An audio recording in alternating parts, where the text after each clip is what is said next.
Hello and welcome to the stream. Today we are going to be making the cannon once again. Let's get everything sorted out correctly. I got so much up at the moment. Oh god.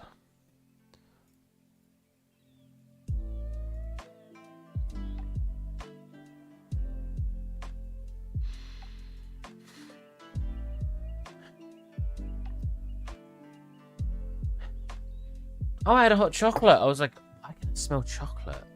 I completely forgot I had a hot chocolate like 30 minutes ago.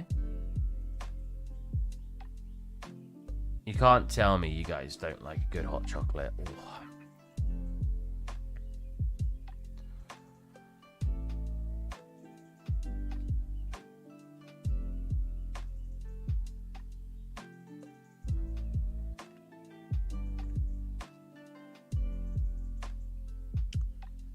Okay.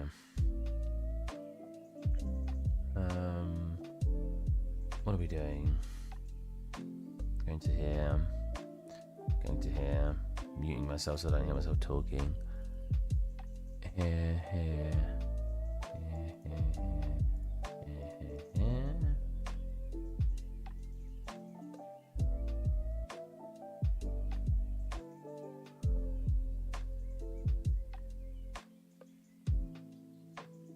Yep, it was. You know, something I've always found very interesting is like, aren't PCs designed around, or wasn't like originally PCs designed around just being able to use your keyboard? But now you can use a PC, at least, well, for a while now, just with your mouse, especially if you get on like the onboard keyboard, which I know is a setting. I don't know how you get it up. But you can technically use on-screen keyboard. Here we go. You can technically use your PC with just a mouse. And yeah, I only found it interesting because, like, PCs were originally designed, from what I'm aware of anyway, just to use keyboard, and then mouse came afterwards. And now you can use a PC just with mouse, and you don't even need a keyboard. Now I need Twitch chat. Yeah, my throat is so bad recently.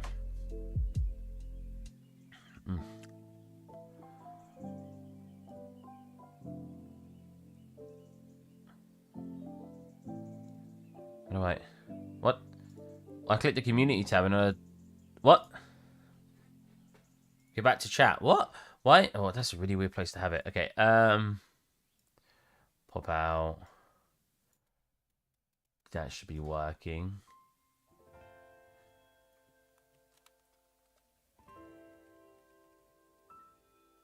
Okay, so it's not fully working. There you go. I want it to be like that.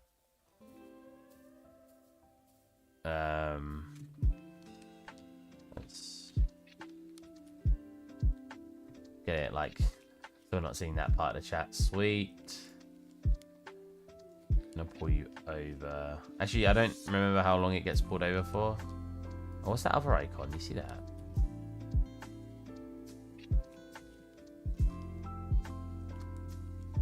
Well, that pin message. No, get lost. I don't want a pin message. What? Oh no, now I've busted it. No, I don't want to put... there you go. Thanks for repeating the stuff, moderate. I now need to quickly post in here to say I'm streaming.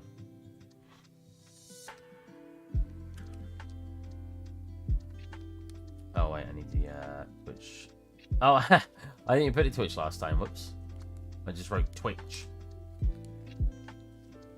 Oh.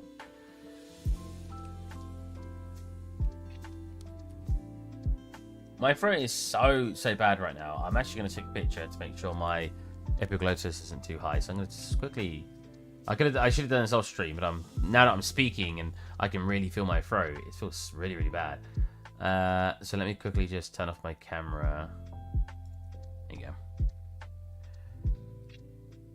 Because if your epiglottis gets to the point where you can visually see it at the back of your throat, that's an emergency room case. And honestly, I'm completely fine with it getting that high that you can see it, because I would rather be rushed to the emergency room than have to wait till March, basically a year after I originally saw the doctor about the issue. So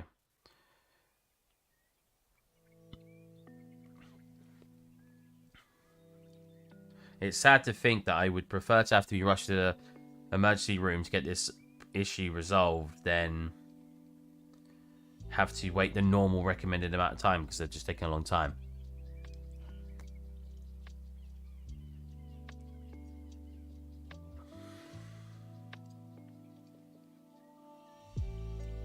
I cannot see it, so we're apparently good. Your what? The dangly? No, that's the urethra? No, it's not the urethra. What is the dangly bit at the back of your throat? That's called uvula. That's it. Urethra is something completely different. I just remembered what that was. No. The epiglottis. For those of you who aren't aware, which I think is the problem I have with myself, with my throat at the moment. I don't necessarily need disgusting images, but let's just show you one that's thingy.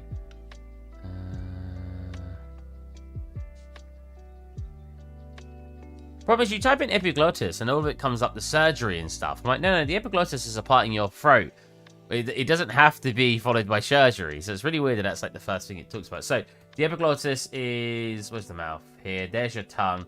And then right here, it's your epiglottis. It's what closes the passage when you're breathing. So it means you can't get, hey man, hey chat, hey, unfortunately I can't see your name.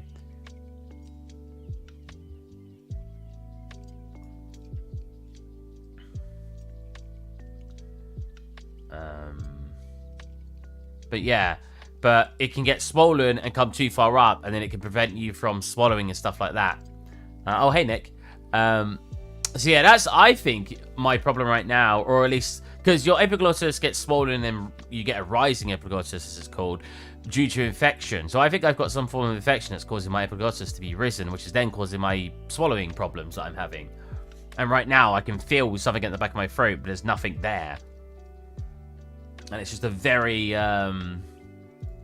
uncomfortable thingy. It was actually going all right for about 3 days. It was like, oh, wow, it feels better. I don't fully feel it like I have been. And then the last 2 days, it's like, nope, back to being very irritable. I'm like, great. Fantastic. Hey, Megapixel.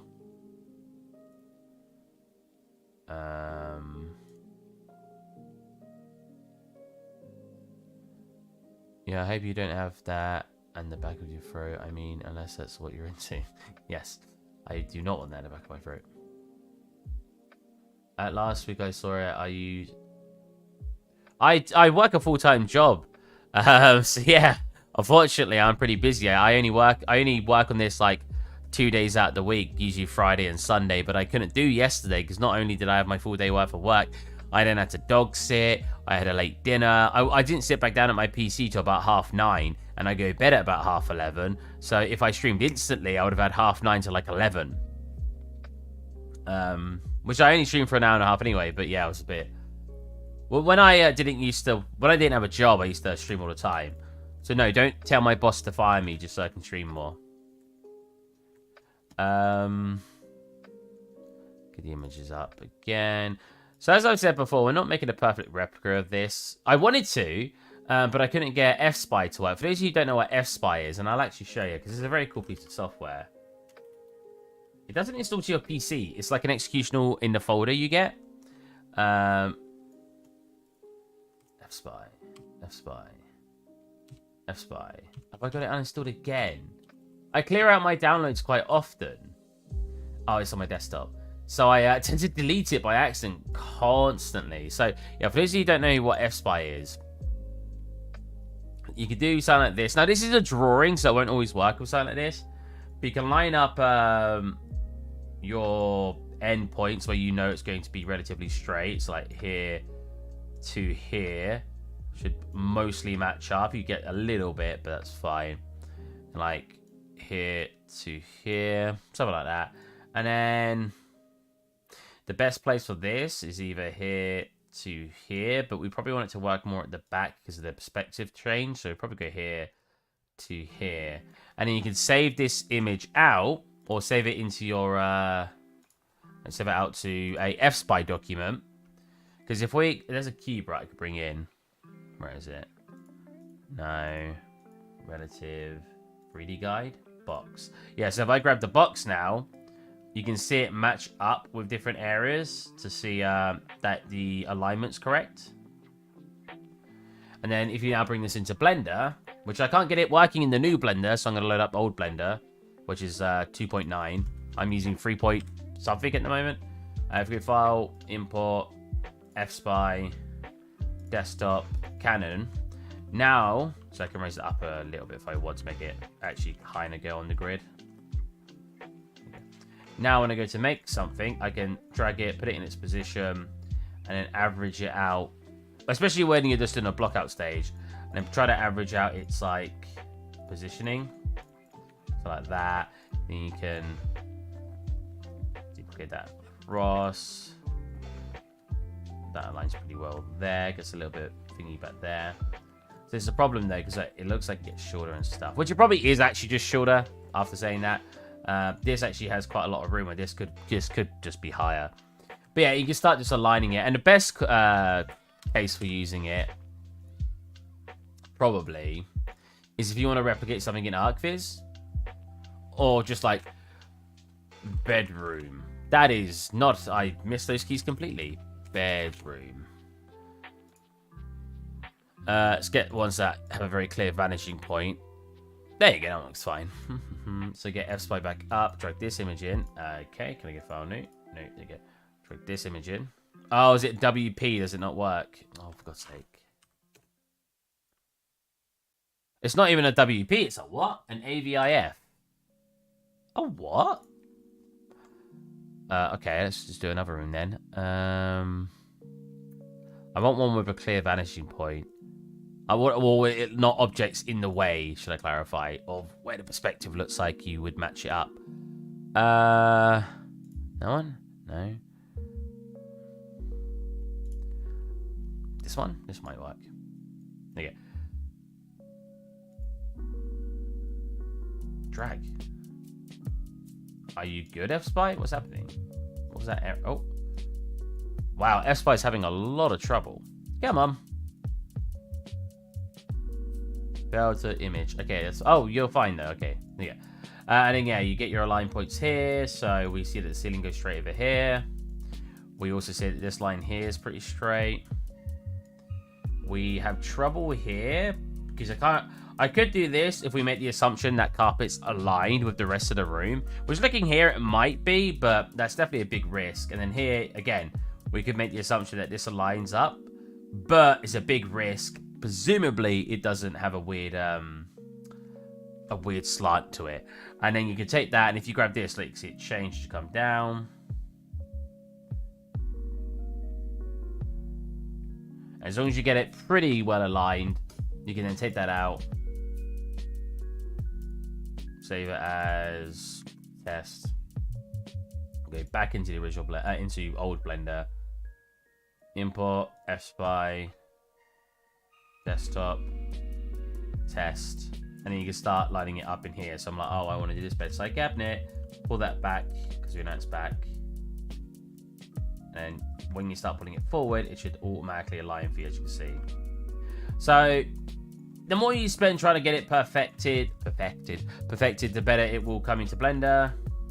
But it's a very common tool that people like to use, and it's just a very easy way to start aligning everything up just to one another. Yeah, I didn't do a very good. Actually, I didn't do a bad job lining that up. Yeah, that's pretty good. Aren't you making a cannon? Yeah, I was Guru. I was just showing what FSpy does. It's a very good piece of software. Anyways, let's get back to the cannon. So what have we got left to do? Well, we're nearly done. Okay, we've got... Handles are on. That's on. We need to figure out how to make it tilt. We need this bottom part done, where it's literally just looks like it's a solid piece. And we need this valve. Let's get out of here. We need the valve on Oh, actually... God, I need to zoom in. The valve's on here. With that said, this is like, it gets a bit thinner along here. Oops. That's got a big drag.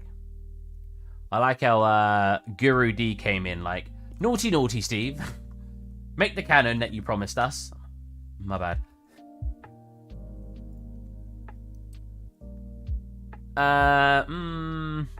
So again, I have a very... I wouldn't say it's a bad habit. I have a habit of liking using cubes, enjoying using cubes over cylinders, because with a cube I could just subdivide it, and when I want to have like extra bits on it, like I want it to come up to here, then I want it to come up to here, but when I get to the center part, I want it to be thinner, I get it a nice smooth transition because I have a subdivide on it. The only problem with that is when I apply the subdivide, we might say, yes, this is fine around here. We wanted, that'd be what, for 16 edges. Wait, for a, yeah, it should be 16.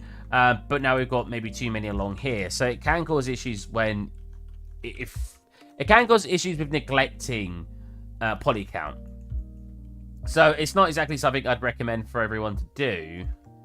I just do it because I like not playing by the rules. So first off, this is down here. We want to go invisible so we can grab it.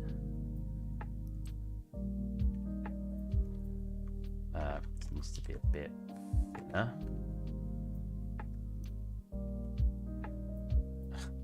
I shouldn't talk about this, but something that amazes me with certain people. Hey, Phantom, hey, here again. How's it going, man? How's your tanks coming along? Something I find really interesting is how there's this different skill level between different gamers, depending on the game that they play. So if you're obviously an FPS gamer, you mostly play FPS games, you're going to show a lot of promise just playing any FPS game, right? But it was like the other day, again, I really shouldn't talk about this because it's work related. The other day I was testing games with a couple of people just from work. Because we're doing that thing where, like, you know, you look at other games to help visualize. Oh, hey, Mehmet, how's it going, man? I always apologize. Well, I'll apologize in advance to say if I say your name completely wrong. I'm terrible at names. But yeah, and it always amazes me how I'm fine, thanks, bro. Awesome. How different people can have different skill levels completely on a game, or just different understanding. I think it's the biggest thing for me. Different understandings when they play different games. And some of you probably sitting there like right now, like, what's Steve talking about? And a good example was no, I don't really want to reveal what we were doing, so let me try to think of a way to talk about this. Oh, you know what? I'll just say this. You know, like how in a video game, you'll get indicators come up on your screen telling you what to do. Very common thing in video games. I think all of you would have seen it at least once, right? Nothing out of the ordinary. And this is one of those cases where I'm working on a plane. Ooh, awesome. And it was one of those cases where it will tell you what to do. So let's say that I'll make up what the scenario was, but I'll reflect what happened sort of at work. So let's say it was like, get to the second floor. And then you'd get like this thing appear on your screen. So like when you're playing a game, let's say from your camera angle, you know, doing your thing. And then an icon appears on your screen. Yeah, we'll say this is the icon. Icon appears on your screen. And you're like when the, it's like a UI element. So if the item is like behind you or to the right of you, it will sort of show here. And then usually like with a little arrow to say it's on your right or vice versa. And then when it's actually in your vision, even though it's behind objects, it will sort of give you that icon hovering above it. We had that happen in one of our games. Pretty standard stuff. Nothing out of the ordinary. 2 people out of 8 of us? 6 of us that were playing. So 2 out of 6. So 33% of us didn't get to the next objective. They didn't go to the next floor. And I was like, why? What happened? Oh, the game wasn't obvious enough. And I sat there scratching my head like, but it tells you what to do, and it even gave you an icon. And it probably sounded like I was being very rude, but we were testing these games out, and I didn't want them to go, oh, the game didn't tell me what to do. And I'm sitting there like, well, it did. And it just amazes me how there's that difference in understanding video games just from the get-go. Like, even though the game specifically told them what to do, it somehow didn't dawn on them that that's what they had to go and do. Does that make sense? And I just find that very interesting because, especially because we were, like I said, we were reviewing it. It's just interesting to me that that can happen between players. Despite being told what's in the game, you can completely not do what you're supposed to do and die. And then try to blame the game. It's like being told a hot drink's hot. Now I'm fine, and they're going, I'm like, oh, it's hot. I'm like, yeah, they told you it was hot. They literally just told you, but they didn't tell me it was hot. I'm like, but they did tell you it was hot. You know what I mean? I just think it's really interesting. Because one thing I tend to be good at when playing games, I'll usually pick up quite quickly on what you're supposed to do. So I don't really experience the negative side of it. I mean, with that said, I'm usually the one bad at on-screen icons. So we just kind of optimize that. It's probably already too high poly, but it's fine. That's pretty much what it looks like. When was the last time you guys played? So these, I'm not saying that my people I was playing with were useless with what I'm just about to say. About to ask you guys. But when was the last time, and if you have a story behind it, that you guys played with maybe a friend or something who was just utterly useless at a game? And if they were, what was it that they did that like really sold it to you that you're like, how are you this bad?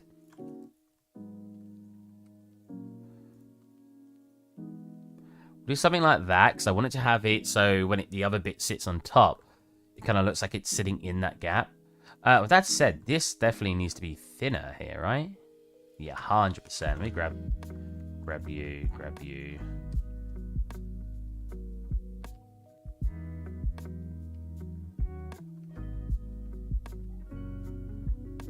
Cool. This means I need to... Is there a bit that connects in? No, it looks fine. It goes like this.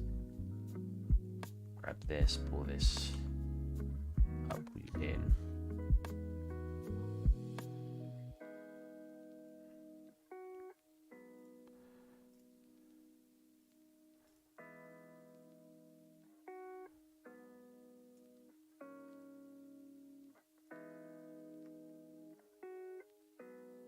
It definitely needs to be thinner. Let's grab this, we can just make a duplicate. Make sure that looks like it's squeezed into there. With that said, that means I can make that a little bit thicker. Yeah. Pull you up. And then I'm going to grab this. Up, do a fill on there. And then maybe just do a nice rounded bit on the inside. Pull that down so it looks like it's nicely sitting on top of there. Probably a waste of sort of space at the moment, because you're not going to see kind of in there, but it just looks comfortably snug in there, right? I like the way it looks. I also want this to be like this, maybe... More like this. That's good. I've experienced many people start a game where the first screen is a tutorial. They close the window and complain that they don't know what to do or how to play. Yeah, I mean, that's super true as well. That happens all the time. Now, don't get me wrong, I would say I've definitely complained about a game in that regard before, but I know it's my fault, you know. I'm not saying it's the game. I'm not usually saying it's the game's fault. I'm just like, oh, I don't know what to do. I'm like, it's my fault. At the end of the day, I intentionally didn't watch the tutorial, you know. I'm not going to blame the game for it. I know I'm the one who's the problem.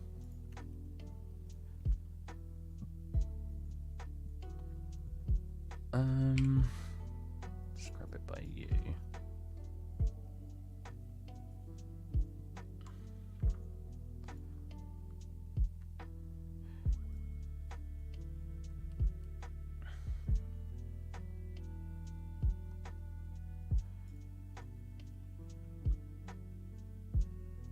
Cool.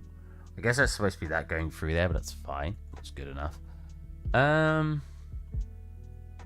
gonna grab this. Reuse assets when you can. I've said this before, But the reason I say reuse assets when you can is because I needed a ring around this, right? So I'm just going to make it myself real quick, yeah? Boom, we've got a ring around it. The reason I say reuse assets like I just did is because if I was like, okay, I need to put a ring around this. Okay, we'll go like this. We'll go this. We'll find where it is. We'll change that circumference, get to the block we want. I then need to go get it. Need to then go move it. Align it. Scale it. Like that. Now that I've done that, I may actually use that one because it's neater. But usually I'll do what I did a second ago where I'm just basically reusing what I can in it because this I know is perfect. This I know is perfectly aligned with the center. So I just need to take an edge from that and make it around that. So it saves me time having to align anything. Like this is probably not perfectly aligned now. And the easiest way to perfectly align it is probably just to merge center over here. Grab you, go into wireframe so I can see. Ooh, wireframe so I can see what I'm doing. And in fact, I can't do that. There you go. Go clip, vertex, and then pieces. Oh, I haven't turned it on. And then boop. Ah. Interesting. That's not doing at all what I thought it would do. I thought it would do it around the point. What is it aligning? The top right of it? I just assumed this would align the origin point. I'm wrong, apparently. Center? Oh, that's why. I was like, excuse me? Yeah, okay, then you do that and look, now it's perfectly aligned with center. Whereas the way I did it a second ago, where I just grabbed a piece and I used that piece to make it, I didn't have to worry about that because I already know it's in the center. So it's just like a quick, if you want to be quick and snappy with what you're modeling and your time is of the essence, I'd recommend doing it that way as often as you could. I actually need to do something like this. Nope. Like that. And then I can always do a quickie small bevel on here. I mean, with that said, it's very, very, very, very common to just make the shapes. Just get the shapes that are closest to it. So I use the torus. Oh, awesome mesh. Thank you. We should just put a monkey in it. Whoa. What the heck? Wait, what did I click on? Whoa. Oh, grease pencil. Oh, look at him. Ah. Suzanne. Alright, so let's get back over here. This looks like it's... So we can't actually quite see how this is working because the way that the person's drawn the original concept. One, we don't know if there's one here, which presumably there is. It wouldn't just be on one side. So it looks like there's 3. If there's 3, you need to divide 360 by 3, so 120. There are 120 degrees around at each point. Go to with cylindrical offsets too if you wanted to keep the same number of segments. Yeah, that too. I'm always forgetting how many edges I use for a cylinder. Yeah. Looks like you playing with monkey reference. Exactly. But yeah, so the person who originally made this, he's hidden one of the beams here because presumably there is one. We don't know really what it's connected to. It kind of just looks like it's connecting to that bottom layer. So if we look here, that already looks kind of too high up. That doesn't look like it matches, where this one looks like it's lower. But we don't, from perspective, this could come into like here. We can't really tell. So it's kind of up to interpretation at that point. Something I actually kind of want to do with this top part now I'm looking at it. Do I want to? I kind of wanted to make it like a hexagon or something.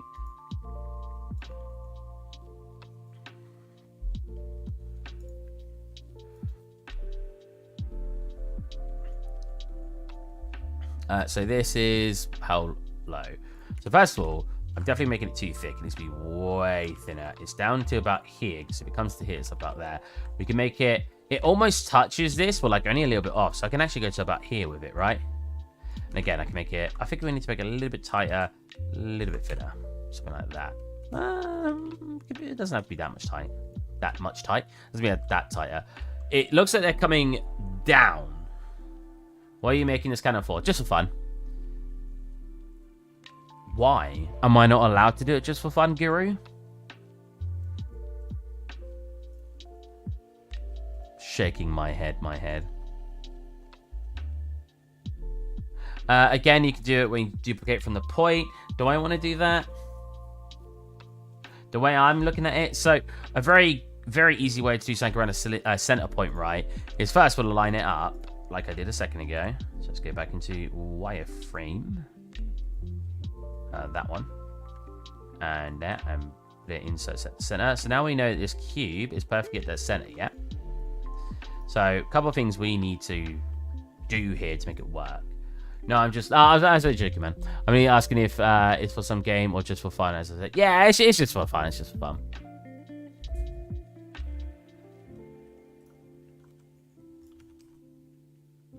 This looks like it perfectly matches up with the width for that.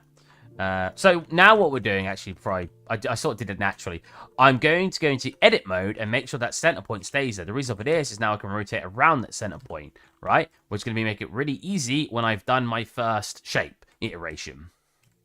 So first things I want to do is it looks like it's kind of cylindrical. So we're going to delete both of these and we're just going to subdivide it. And then we're going to squish it because it definitely looks like it's wider. So then we're going to align it with how thick it's giving us here. Because it looks like it basically perfectly aligns, if not a little bit thinner. So we can sound like this, so it's pretty aligned. We'll just have it so it fully attaches to that piece like that, right? Then we're going to grab it, pull it in until it does it to here. Now, like I said, it looks like it comes down from a curve. So I can actually bring this down just a little bit, grab you, pull you up like this, and then pull you down, and we've got now a curve, right? Because it's a stylized shape, I can only assume it's going to have like a, I don't know, something. Let's get like this, bring it in thinner, both of them thinner, something like that, and it gives it a slightly more wackier shape for us, right? Where it gets a little bit thinner as it gets to the center, it gets thicker as it comes towards the end. Very, very good. And we can even go a little bit thicker like that towards the end. Nice. Now, that's pretty much the shape I want. I'm not doing anything more special to this. I don't think so. We can slightly, because we've subdivided it, we are losing out a little bit of space there. So we do something like this to align it a little bit better, make it a bit thicker. Now, again, we've done it around that center point. So let's offset it by 45 degrees. Offset it by minus 45 degrees. There you go. And then we need to think there's 3 of them around a 360-degree circle. So what's 360 degrees divided by 3 is 120. I learned right now something from you. Awesome, man. So yeah, what's 360 divided by 3 is 120. So let's go make a duplicate, which is Shift D, and then go rotate by pressing R, and then go 120. And because we're perfectly looking down, it should rotate to the angle we're doing it. If you want to make sure you're rotating to the angle we're looking at, R and then Z, and it will go around that angle. So you can do it. You can do it from perspective like this. Duplicate RZ 120. Oh well, RZ 120. There you go. I should have done minus 120, but there you go. And boom, we have that perfectly aligned and set up. I think, is that too tall? That's too tall, right?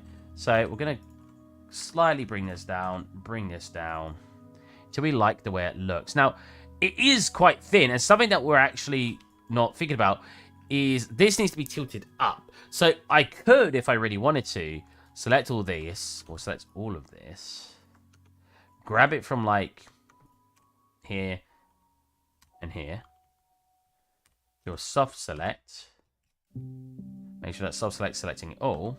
Now I'm not going to do this yet, but we could, and we could slightly do a bend on it. So pull it back and bend, and boom, we've got this nice janky bent looking valve.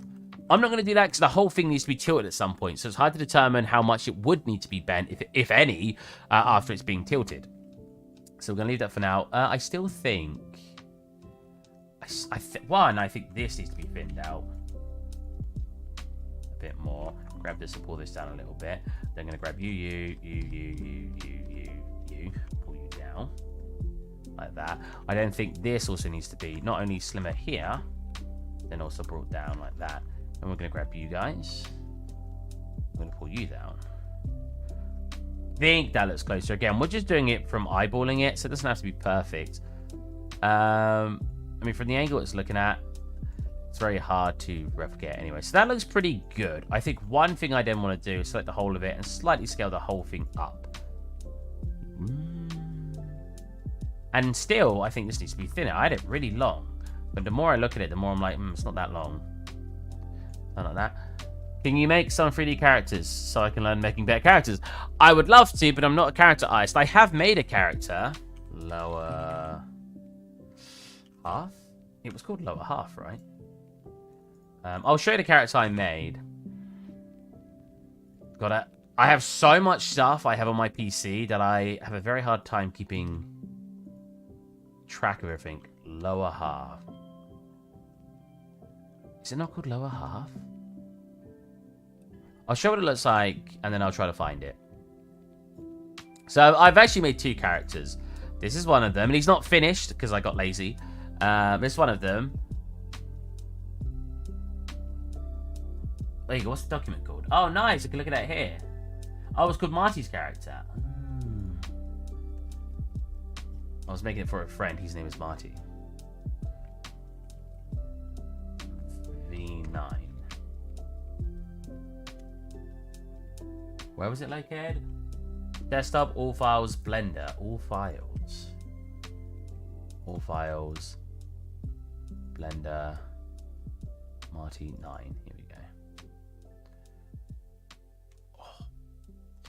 So this is my character. He's separated out into different texture elements, which you can tell by the color. You want to learn from me, Blender? Oh, that's very nice, yeah. Yeah, so if I go into this modeling, right? Oh, he doesn't get the color back. Oh, interesting. So there's the character, and he's relatively simple. Because one thing I'll always teach people, so if you're just learning Blender or just 3D modeling quite recent, and I think I may have said it to you. I bring up this point all the time, so you may have heard it before. Separate your components out, right? Like this. And then if we go into here, all these are separate. Like the belts are separate. The legs are separate from the socks. The socks are separate from the feet or the shoes.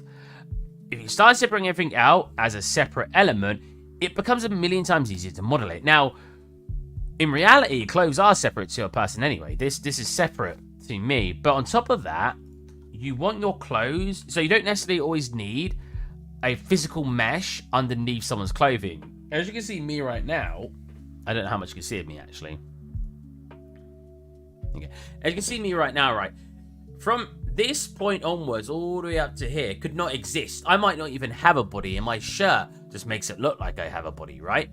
That's basically what you want to do when you're looking at a character. If a character's wearing clothing, you don't need to actually make that like the under skin of the character. If we remove, do it on normal. There you go. If we remove his shirt, look, I don't have a body for the character. I just have his. So let me get rid of other stuff so I can actually see his body. Boop, boop. Cool. I almost got a backpack on him now. I want to get looking good. Yeah, so I don't have an underbody because you don't need it, right? When you got that shirt on, so the arms only come to here and they sort of flare out a little bit, right? When the shirt's on, you don't notice any difference. And when it's animated, you shouldn't have it so the shirt comes too far away. If you need clothing that bags off the character, you will have to make the character underneath as well. But if you're just making a generic character, you shouldn't usually need to do that. Same with his neck. So, I've been modeling male genital. Okay. For this whole time, why didn't someone tell me sooner? Honestly, there was something I used to point out in live drawing when they'd be like, yeah, but you're learning about how the person's body looks and everything. I was like, but I don't. Why can't he wear boxer shorts? What job am I going to accept when I need to model the male genitals? I don't need to do that. Like, why am I drawing a naked man right now? Why can't he wear boxer shorts? I always said that was such a weird thing. And admittedly, all the, like, artists, like the really arty people in my course, like, no, it's good. We should be seeing everything. And I was just like, ugh.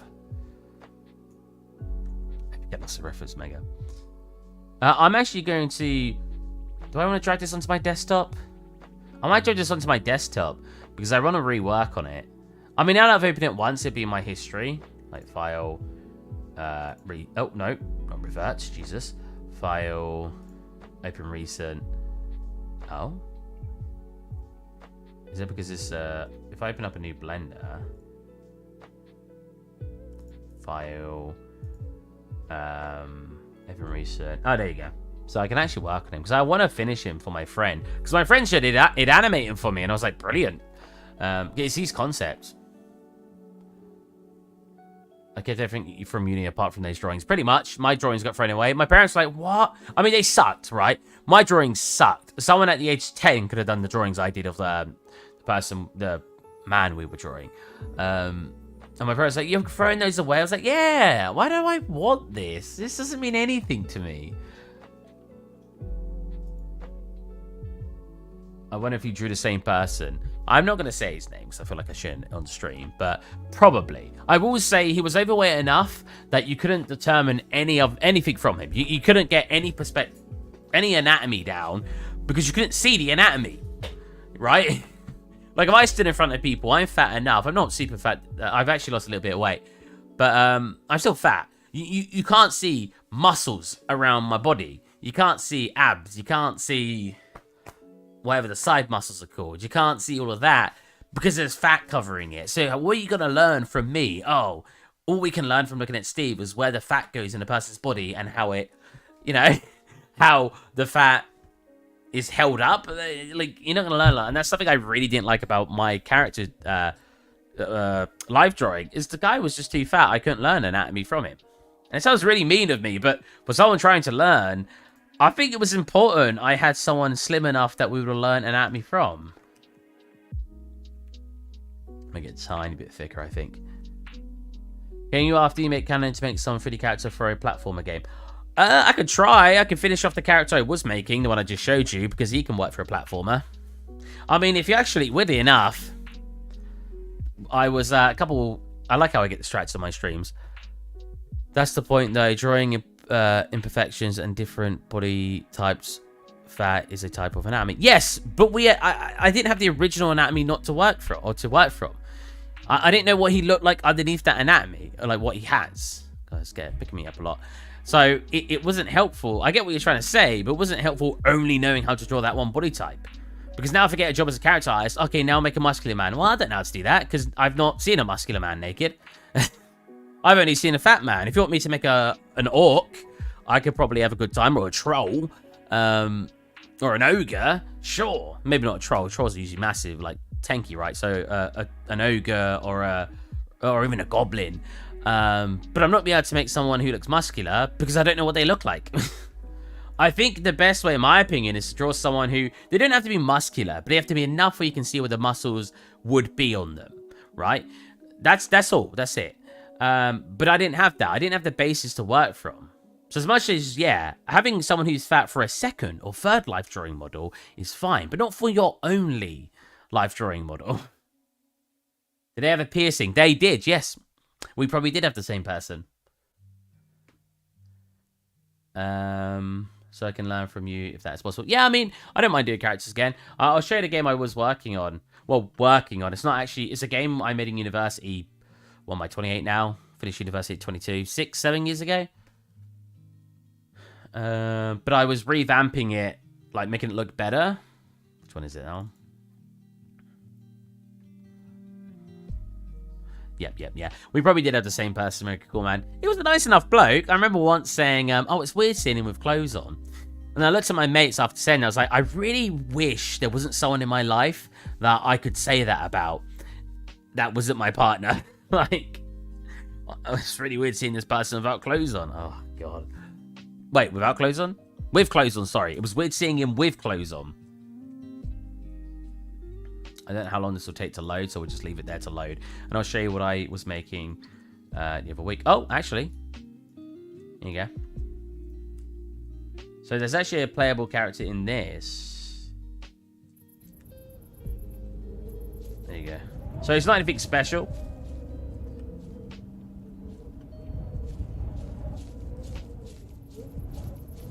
Wait, this isn't the main level, is it? Oh, it is. Because it's leave him in luck, you get all the... Oh. Uh-oh. This has never crashed on us before. Oh. Try again. Was it loading too much? What happened?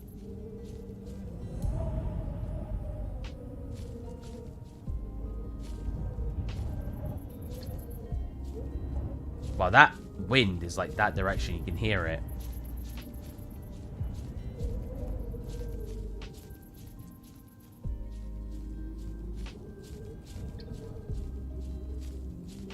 Oh, we good? Cool. I can get in here.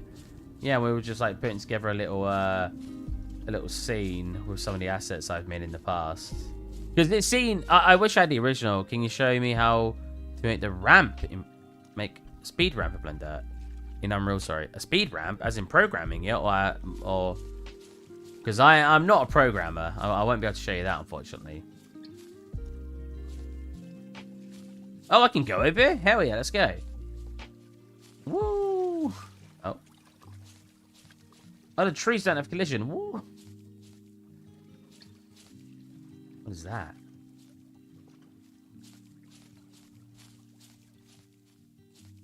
Anyways. With blueprints. Yeah, I am not a programmer. You'd be hard strung to find someone who is an artist and a programmer. At least artist to the extent I am, where I actually make when I make all the models. I don't have a single friend who knows how to do both. Or a single art friend.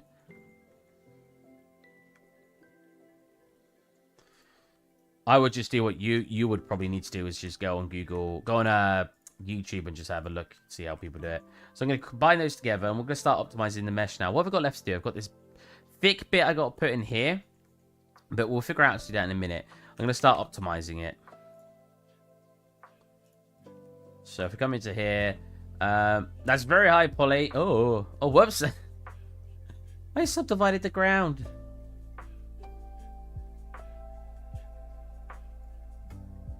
Hold on a minute. Oh, I joined them together. I'm an idiot. How did I manage that?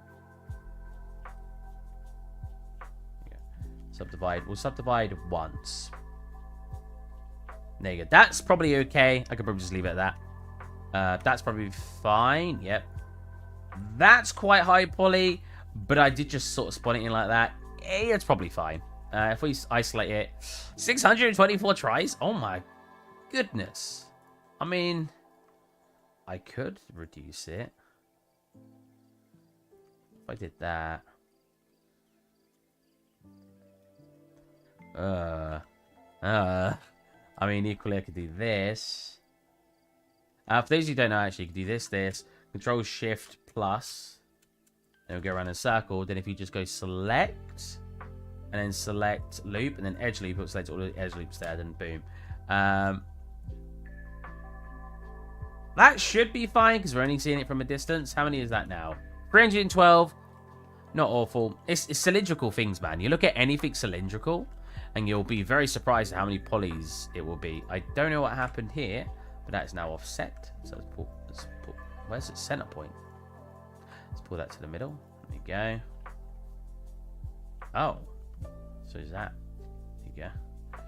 Cool. Now, you're fine. I could optimize you more at 1500. Probably fine, though. Is the center point optimized? Yeah, it's fine. No need to do anything too much to that. We're going to bring it into ZBrush anyway. This has bevels and stuff on it, so when I go like that, we'll actually have all these extra detailings. Not too bad, though. Clear seam. What I should do, actually, before applying all of this, I've already got a couple of duplicates, but we'll just move them aside for now. Oh! Blender's been crashing for really weird reasons recently. Recover, autosave.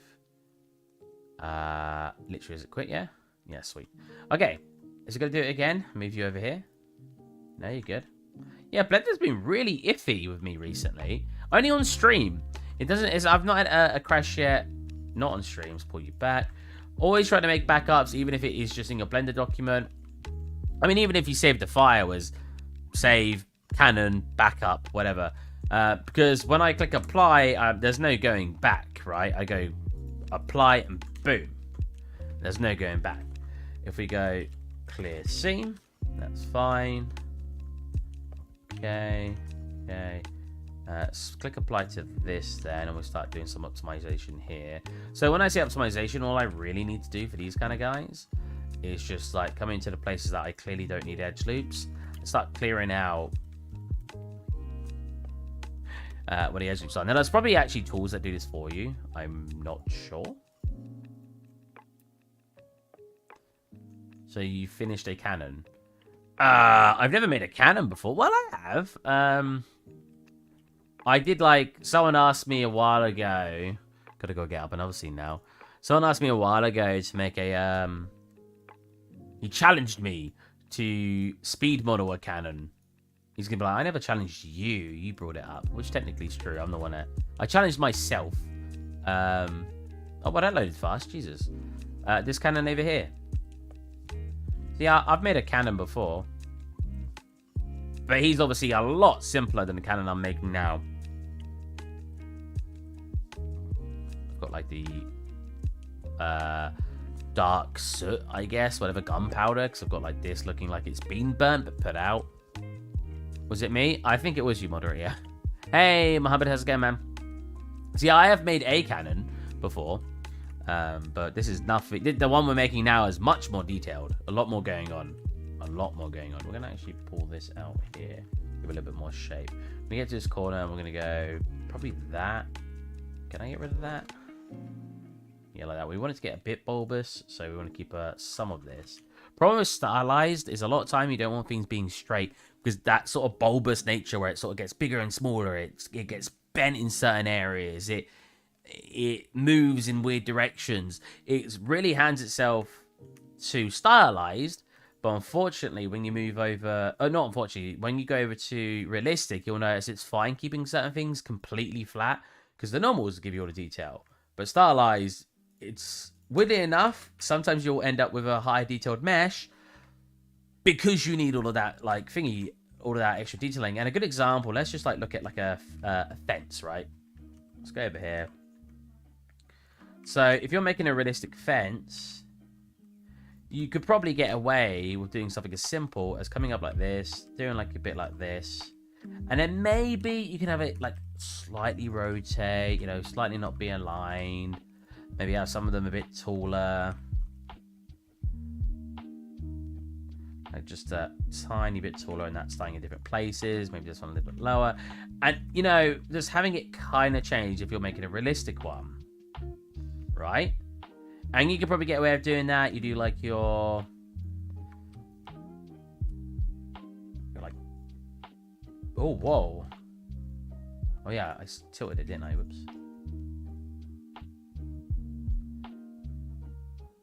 I know I could click 0, but there's something more entertaining about just like scaling on getting like here and stuff.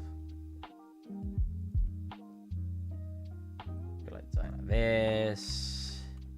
Like this, and then I don't know, doing like a bevel on it, right? And then maybe get a couple extra edges, put it back to probably a lower amount. Oh, bugger, not 0, 0.05, something like that, and boom, we've got. Oh, that's interesting. We've got somewhat of a fence like that. If you put realistic textures on this will probably work as a realistic asset, right? Good as gold. However, oh, the zero at the top. Nah, it's very rare you actually want something to go to a perfect cut, a perfect like combine. Because the problem with that isn't realistic. Admittedly, with the bevel, you are getting some extra bits on there, but it's very rare you actually want that. At most, you'll want it to be like just enough that it comes to a peak, but you still have it. Either way, this is just an example. However, when doing stylized, so this is what I'm trying to explain now. When doing stylized,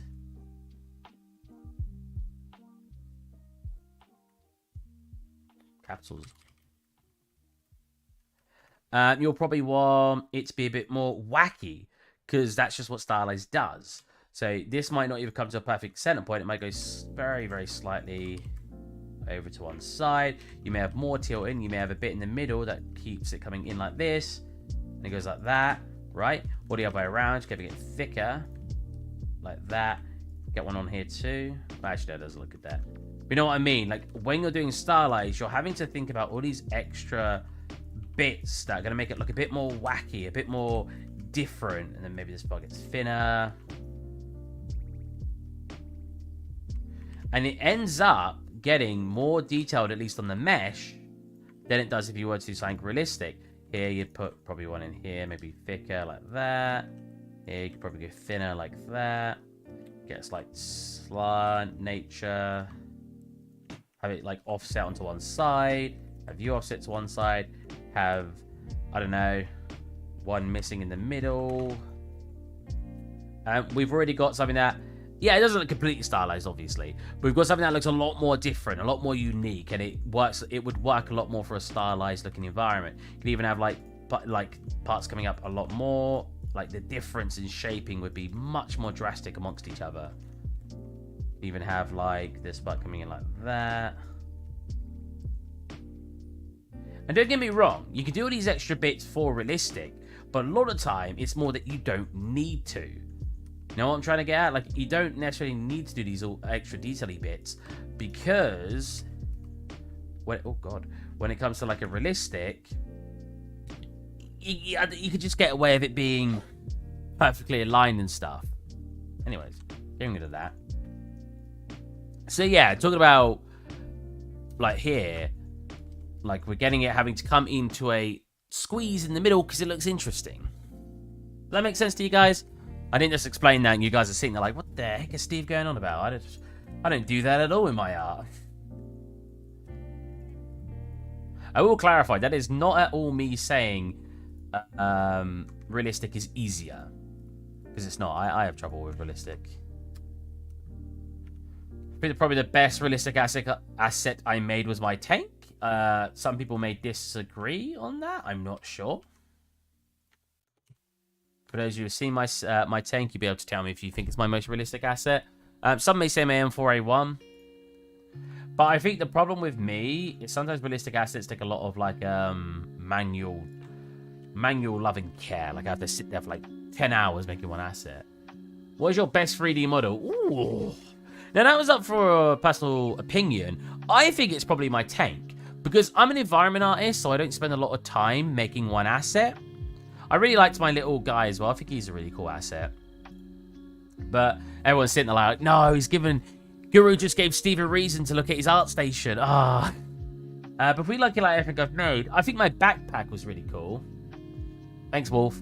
I don't know why it's not a 1080p image. I, for some reason, didn't save it out as one. But my backpack was really cool. I really like that model. I think that took me 6 hours. Hello, Steve. Hey, man, how's it going? But if we look at some of my more detailed, at least a lot of people would consider them more detailed, it'll probably have to be between these two. It won't be in here, will it? So, a rule of thumb I usually have when making an asset when it's meant for an environment is I only spend 3 to 5 hours max on an asset. Unless it's a hero asset, I won't put much more time. So this asset I'm making right now, admittedly I talk a lot on stream, I'm not putting all my time into it. If we take into consideration all the time I've actually put into this, I've probably only spent 2 to 3 hours on it because I talk a lot. Oh hey, Skimp2. I've never seen this channel before, but you seem very chill and nice. Happy holiday. Thank you so much. Oh, that's so nice, man. Coming to the chat, never speaking to me before. You seem like a nice guy. Here's some money. Cheers, man. It's very nice, yeah. Yeah, so I lost track of thought. So yeah, when we're looking at like my most detailed asset, it's gonna have to be one that I am just doing for a proper purpose, which is like the cannon right now. Even though I've probably only put 2 to 3 hours into this cannon, it could take all the way up to 10 to 15 hours because it's not meant for a scene. It's just meant for a glorified asset, right? Whereas if we look at like this scene, there won't be a single asset in this scene that took me over probably 2 to 3 hours, if not shorter than that. Because there's so many I need to make for a scene, it's hard to spend on that much time making something, right? If we look at like my recent scene, which do I still have it up? I still have it up. The asset that probably took me the longest in this entire scene is probably the backpack, and it's only right here. Right? Oh, it's very laggy, unfortunately. Sorry about that, guys. Turn it down to 72. Because look how many assets are sitting around the scene. God, it's so laggy. I have to make... Okay, I'm going to close it before it lags out the stream. I have to make, let's say, 100 assets to make a scene look interesting. If I say each asset takes me 3 hours, it's now 300 hours. It's not including the time it takes to put them together, right? So that's 300 hours to make the entire scene. Whereas, if I said I'm going to spend 10 hours... not to make the entire scene, sorry, just to make the props for it. If I say 10 hours per asset, because I want them to be detailed, that's now 1,000 hours just to make the assets, right? So the only time, and I've already probably made a couple of assets on my portfolio that is just for detail. So yeah, I'll probably be between these two. So if we look at tank, it's a pretty cool asset. I just go on the internet and find concept art. If I think something looks cool, like I'm just going through Pinterest, which I don't do very often, or I'm on ArtStation, I'll just go, oh, that looks cool. A lot of the time it's like, oh, I want a bed. Let's say I want a stylized bed. So I'll just write stylized bed.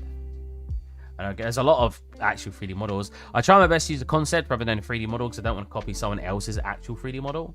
But I'll find...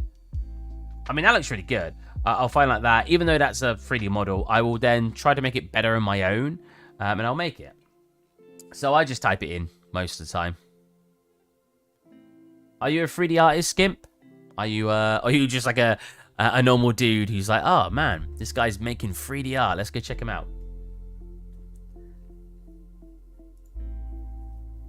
I think that's actually the bed I used to kind of make my one. But yeah, I just type it in. I'm not fast. I'm not a concept artist, and so I'm in any proper job I won't be expected to draw concept art myself. I like how the donation just stays up. That's so strange. It's just there. Do I need connection to work on Unreal Engine? Or like an internet connection where you need to download the Unreal Engine, but when you've downloaded it, you don't need an internet connection. Unless they've changed something. Anyways, yeah, so this is probably my best asset. But some may argue that my best asset, one might be a stylized one, or two might be my M4A1. This was a really fun asset to make. I made it like an 8K texture map because I wanted all this miniature detailing on it. And I actually think I can load up the model. There you go. So unfortunately, the Mama set is only 2K, I think. Like if we get really close, you can tell. Yeah, look, you can tell it's kind of low texture quality. But this is probably my favorite. Can you find some good concept art from my main character game? I mean, if you join the chat and ask in the help section, I might have a look for you. I'm pretty busy most of the time, so I'll see what I can do. You're all good at finding it. This takes practice. You just need to know what to type in. But yeah, I might say my M4A1's my best. It was a very, very fun asset to make. I think I modeled it second year university, but never textured it. Then about, 2 years ago, I was like, I'm actually going to finish this guy. So I did.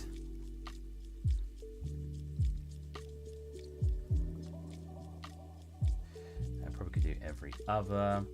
So a rule of thumb when optimizing is delete edges that aren't changing the shape to something, right?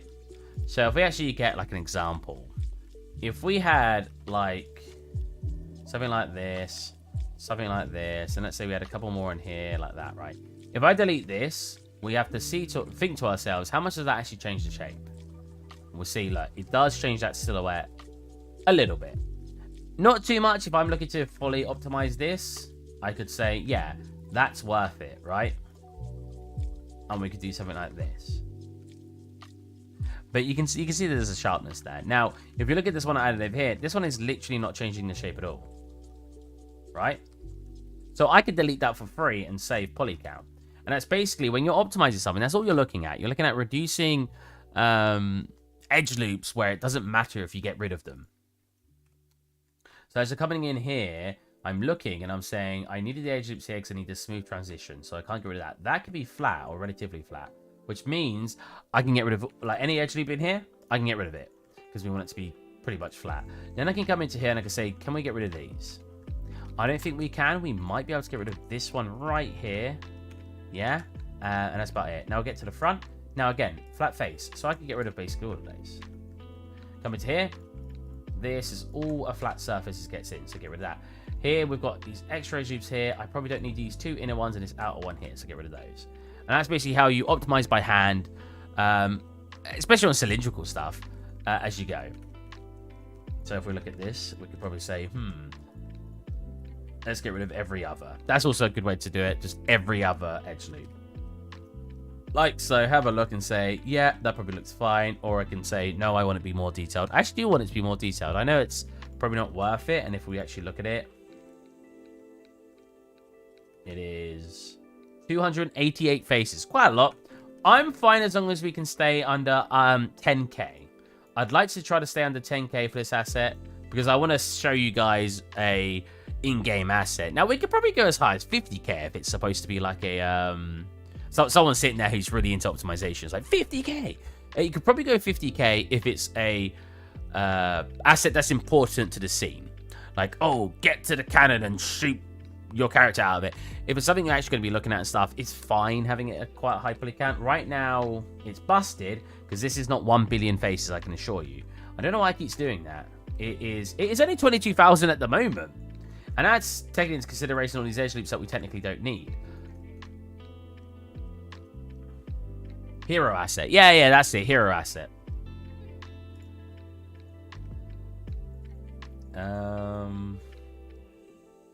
Honestly, I'm surprised it's only 22k. That's very good. Is that including the mirror? It might not be including the mirror. If we go convert. Haha, 138k. That makes way more sense. That wasn't including any of the mirrored assets, and I think it may have not been including the subdivide. Here, we can look at subdividing this. Reducing edge loops here. Not subdividing. We don't want to subdivide anymore. It's freaking detailed enough. Let's get something like this.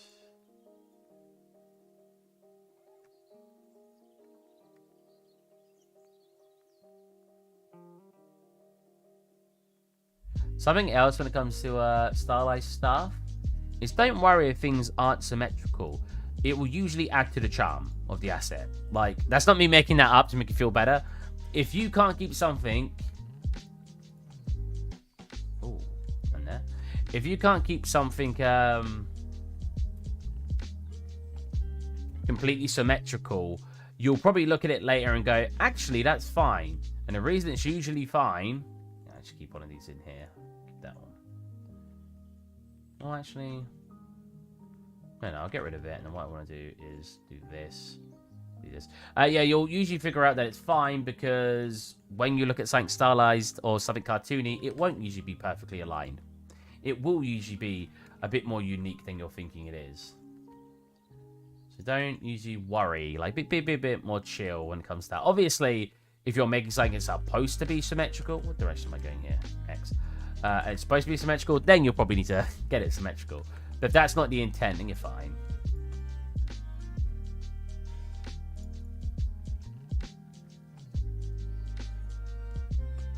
Oh, I see. That part is much thinner. Ah, so that part's fine over here. I see this part's be thinner. So let's grab just you, unhide you, go 1, 2, buckle my shoe, and bring you down. There you go. Cool. I remember having a friend. I'm actually going to show you the exact example he did, or try to. So, believe it or not, Steve did have friends. We get AK-47. Now, I actually, when I was younger, and I think a lot of people have this same way, a lot of people like making guns when they get into 3D. Guns. It's just a very appealing thing to make. And I was one of them. I really wanted to make weapons because... As generic as it is, we were actually told at university to find something else you find interesting because guns are very overdone. So my mate was modeling like an AK, right? And I remember when he showed me the mess for it. Grab a cube digger. So in a shape like this, guys, I don't even know if I'm gonna be able to replicate what he did on my. On my current test, I have a 25k try limit for a hero prop. Wow, that is quite mean, but you should be fine with that. It should be fine. A lot of time you can get things very optimized, if you just give it a bit of time. So when you model something like this, guys, so I could actually align it. I could actually align this with like here. And try to keep the edge flow from being a little too over exaggerated as it gets over to here, right? Do something like this, and then tuck that into there, tuck that into there. Right, now we've got the buck of the gun. We don't have another direction for this. These tend to be, it gets smoother as it gets to the top, right? So you probably want something like this, just get to the top and bottom. Is that doing it? I cannot see. No, I've missed it. You probably want something like this. Let's do a quick transform, something like that. We'll have only a couple edge loops on it for now. Do a nice smooth on that. Do a... So technically, you could bevel that as it gets to the end here. Or you could just say, screw it and have no face there. And make it so when it gets plugged in, or sort of goes into the back of the part of the gun, the other part will sort of encompass it. Anyways, you do something like this when modeling a shape, right? Actually, comes slowly part here. So this isn't perfect, so I'm only doing a very, very quick example. Right, something like that. We've got the back of an AK. Now, if we look at this shape, we have edge flow. Those of you who don't know what edge flow is, edge flow is when, and if you look at a character, which is a very good example, it's when your vertices flow along the shape of the asset, right? So, for example, if we had a cube, and its cube was like this, and like this, as you can see, as you move that, it'll make it even more, make it more exaggerated. As you move it to, let's say, 90 degrees, you move it, you'll see it'll go flat as it gets to the top, and it'll go flat the other direction as it gets to the bottom. And that is a very good example of edge flow working the way you want it to work. The reason for that is if I now want an edge in here, I would do something like that. It doesn't cause many issues. And it just makes the overall asset look good. Now, something my mate was obsessed with doing, and I don't know why, was when he wanted an edge loop, he would always make it perfectly straight. And what I mean by that is, let's say he wanted an edge loop in the middle of this. He would instead do something like this, grab it till it gets to the aligned point he wants. Actually, I have no idea how he did it. I'm just going to show you how it would turn out. And it would be something like that, right? And if he wanted more over here, he would just do the same. So that would come downstairs and get up lines. God, how would I even do this? So... Oh my god. Ah, stop. There you go. Again, I have no idea how he did it. This is such a backwards way of 3D modeling. Because you want good edge flow. I can't stress this enough. You want good edge flow. Doing this is not good edge flow.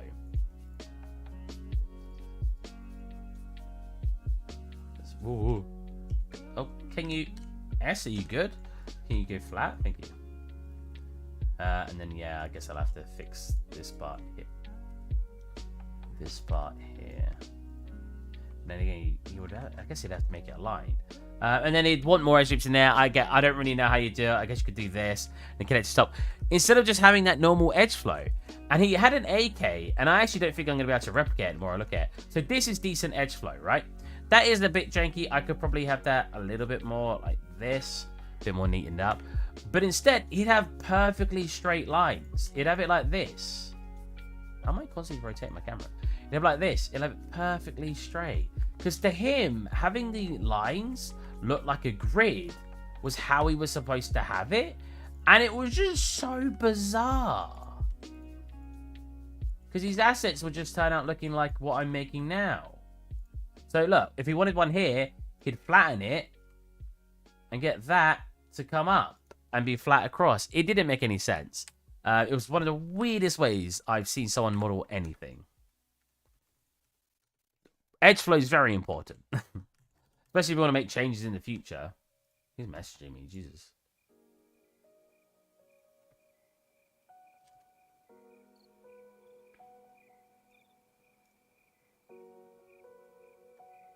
You guys messaged me since I was talking.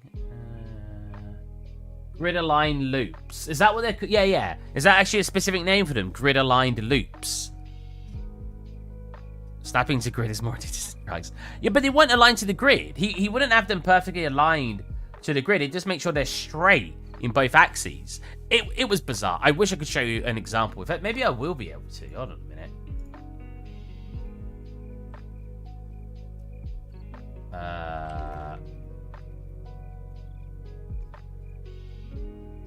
Haha! Wow, he's not uploaded anything in so long. What the heck? Has he got a wireframe?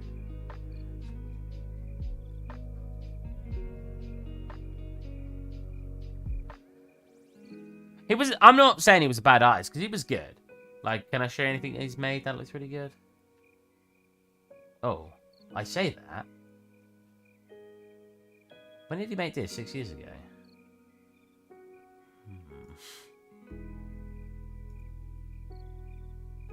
Does he have a wireframe? I really, really want to see. See, he didn't do it here. He's fine. What about here? I remember when he made this. He's I'll show you this one. I don't think it's too bad showing you he's thinking. Can you help me with finding a reference? What do you need your reference for? Did you just put it in chat? I'll put chat. If you join the Discord and go and ask for help, I'll see what I can do. So I remember when he made this, and the model was really, really good. So did he do it here? Are they all like, no, well, not grid line, are they all like flat? Yeah, they are. Actually, no, they're not, because this goes on a diagonal. So he's not done it here too much. So he learned from his mistakes. This was already 6 years ago. So it's not like he didn't learn quick, I guess. But I remember when he textured this, and I was like, why is it like silvery when that's rust? And I was like, rust isn't silver. I went, yeah, this is what it looked like if it got rusty. Now, again, I don't think this looks bad. But then I was like, Jason, I was like, a rusty tape goes orange because it gets oxidized. I was like, if you want rust, it looks more like this. And like this. And like this. And he was like, oh. If you haven't got you need more of an idea though, Guru.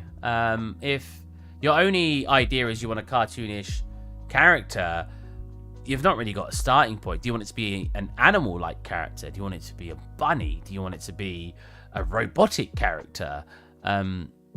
Because at the point, if your only direction right now is you just want a stylized platforming character, you can go in any direction. The character can look like anything.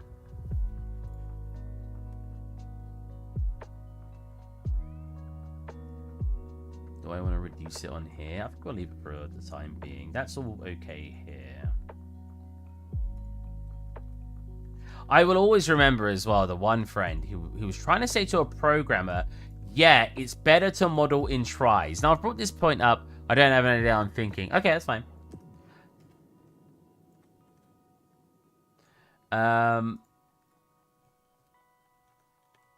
Yeah, and he said to a programmer, and I had to explain to him, no, programming friend, this is not how you're supposed to 3D model. He was like, but that makes sense. I was like, no. And he basically said to model that he models in tries. Huh? Need help to choose it. See, I'm not much of a designer guru.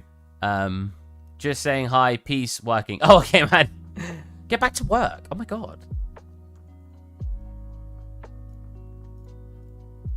You're not paid to watch me on stream. I mean, I wish you were, because then you'd be here like all the time.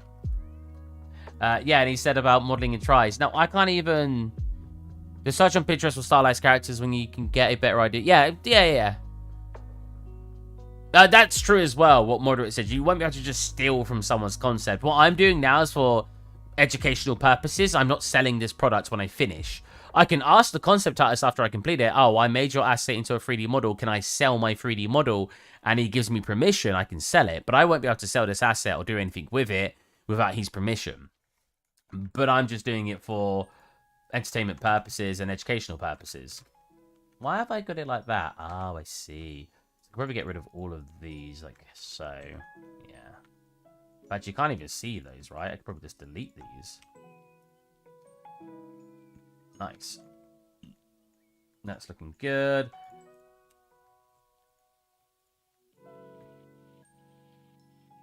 Yeah, so the modeling in tries was always interesting to me, because how the hell do you model in tries? Like, I don't get it. I don't even know what he meant. I want my main character to be a crow. Can you help me with finding a reference? I mean, do you want it to be a crow itself? Like, starlight crow. 3D model. Like a crow. That's a proper crow. Oh my god, that looks cool. Like this little guy? Like this guy? Like this guy?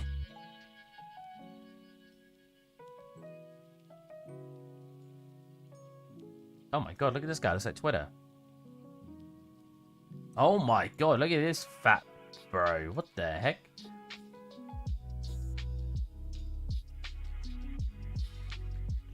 What do you want it to be? Bad person. 3D. Oh my god, look at him. Woo! Hey, here he is, bad person. That's cool. Oh, an owl. That's a cool looking owl. Oh my god. It just comes up with like because I mean I don't know what you want, right? If I look at something and I go, wow, that looks awesome, you might go, no, that's not what I want at all. So it's really hard to find reference for someone else because I don't know what you specifically are gonna want. A single game I'm reading someone's message to me. Whoops. I read that as if it was like a Steve like on the stream, nigga. Yeah, like. How do you... I've talked this a bunch of times in my stream, right? But how the hell do you model in tries? It's just not possible. Like, that means I'd, like, be doing this when I make something. I don't know what he meant. Admittedly, if you're actually doing a corner piece... Well, actually, how much do you do that now? Now go to here. Like this. And that is actually how you'd make, like, a corner piece. But minus something like that, you just wouldn't model in tries. And to this day, I still don't know what he meant when he was saying he models in tries. That looks very weird. Whoa. Because you can't. And even if you did have tries when you finished off your asset, right? Let's say it was something like this, right? And we turn it to tries. Now, let's have two versions of it, right? Now, let's have this one triangulated. Now, if I go to myself, actually, I want it to get skinnier in the middle, and I want it to do something like that. Cool. Then I want the edges around here to be a bit more beveled in, like so. Yeah, then I want this like this and this like this. And I want like a single bevel one here that goes something like that. And boom, look, I've got like this asset in seconds that I just made that looks very different than the original. Because out of nowhere, I got inspiration. And I said to myself, I want it to look like this now. I think there's a Blender shortcut to turn model into tries. Yeah, there is. I just did it. Control T. But if you have something as tries, how am I supposed to do that? I can't insert an edge loop because it's triangulated. I can't, like, the only thing I could think of is I would have to half its shape, do this, then grab its middle, which is still difficult. But again, he said he models in tries. So I'd end up with this. I'll have a centerpiece at least. I can grab this, and I could scale you down. Can I bevel that? I could bevel that. But look, now it's not tries to triangulate. I just don't know what he meant when he said he modeled in tries, and he was trying to tell a programmer who's not... I'm not saying the programmer's dumb, but as a programmer, you're not going to know the modeling techniques behind these things because you're not an artist. It makes sense. So I don't get it. I just don't get it, guys. What did he mean? He models in tries. Tell me. I needs to know.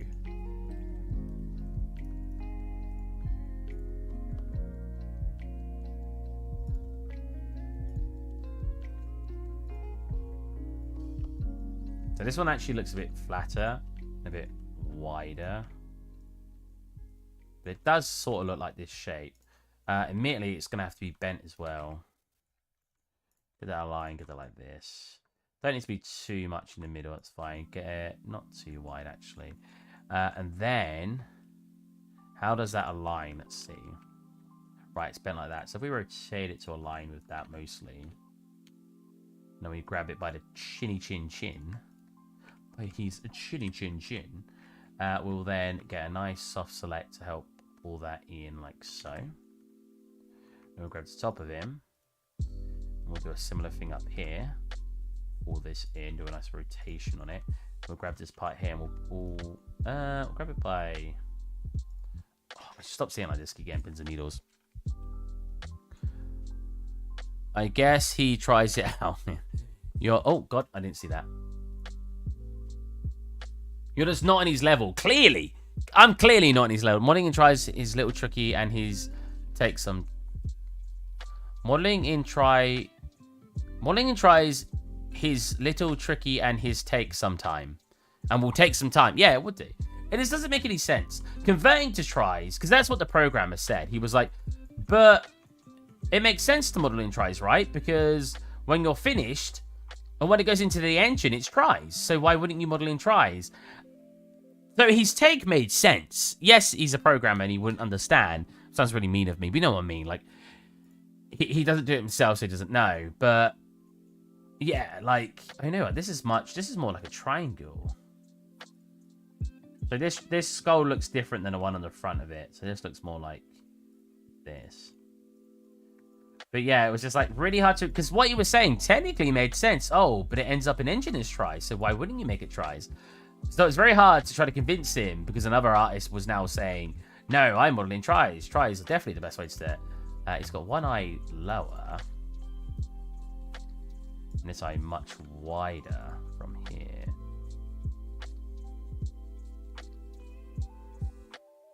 Yeah, that's good. He's like doing a weird like thing.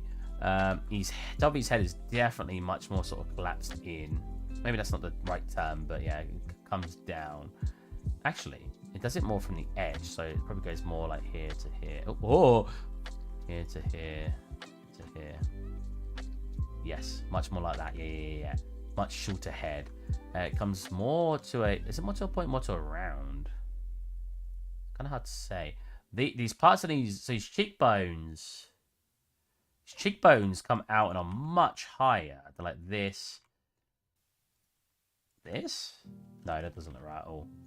Pull you up a tad. You definitely come down more like here. He's got a much higher up jawline.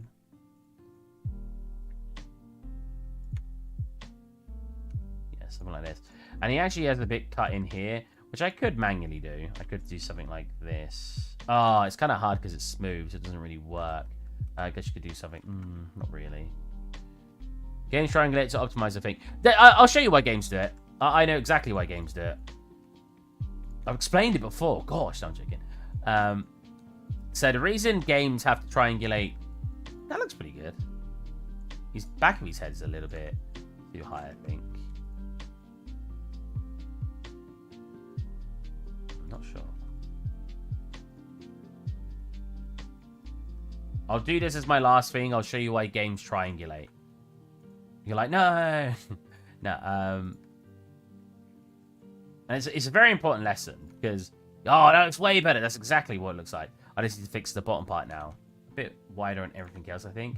Yeah, because that makes these cheeks come out more too. Perfect. All right, so they do, yeah, they do, but there are cases where you know, can do better for tries and just turning quads into tries when you're taking ultra low bullet. Yeah, exactly. That's kind of why. So I've explained this quite a few times, especially when it's n-gons and it's trying to triangulate it. So if you've got a shape like this, right,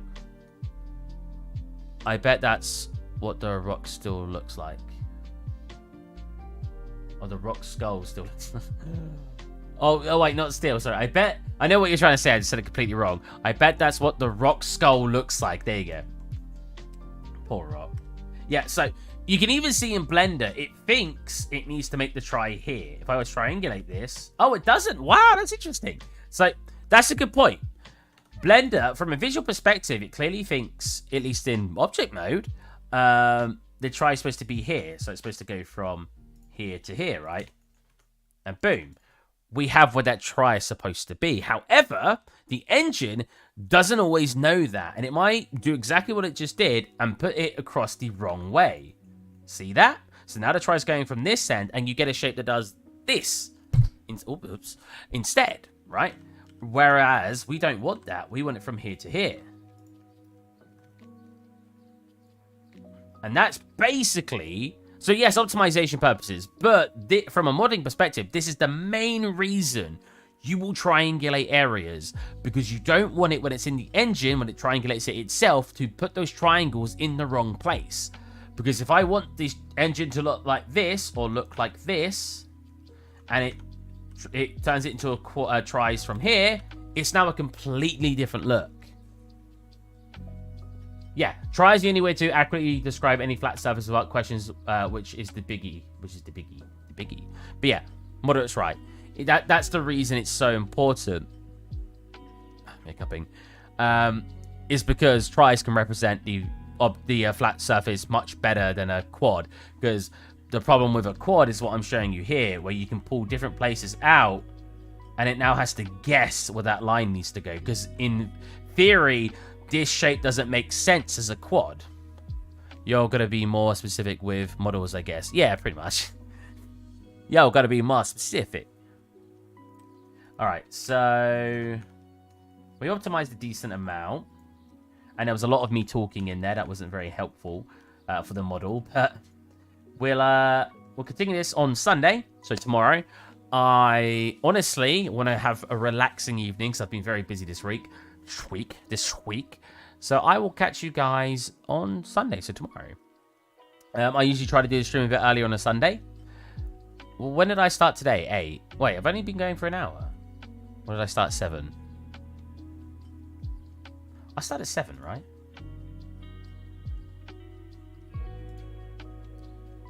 I don't want to stream for like a super short time. If it's only been an hour.